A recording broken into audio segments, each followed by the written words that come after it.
हे केशव, तुम्हारे कहे अनुसार यदि फल प्रारब्ध ने अपनी मर्जी से देना है तो फिर प्राणी को कर्म करने की आवश्यकता ही क्या है? कर्म करने की आवश्यकता क्या है, यह जानने से पहले यह तो जान लो कि प्रारब्ध क्या है, प्रारब्ध कैसे बनती है। हे केशव, प्रारब्ध क्या है उसे जानने में क्या मुश्किल है? यह तो सीधी सी बात है कि जो भगवान की इच्छा है वही मनुष्य का प्रारब्ध होती है। नहीं अर्जुन, नहीं, यह धारणा सत्य नहीं है। क्यों सत्य नहीं है?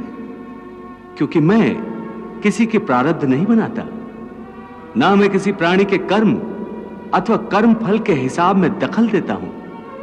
इसलिए प्राणी की प्रारब्ध बनाने में मेरा कोई हाथ नहीं होता।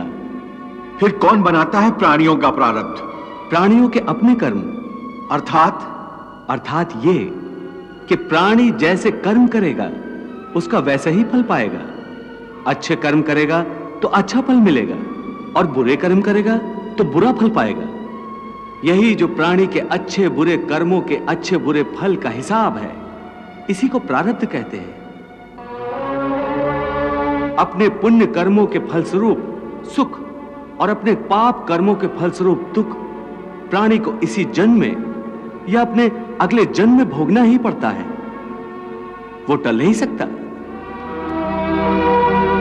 इसलिए अकर्मण्य हुए बिना निरंतर अपने धर्म के अनुसार कर्म करते जाओ और मन में यह पक्का विश्वास रखो कि जिस नियत के साथ तुम कर्म करोगे उसी नियत के अनुसार तुम्हें फल अवश्य मिलेगा। कर्म का यह अटल विधान है, इसमें कभी किसी के साथ अन्याय नहीं हो सकता।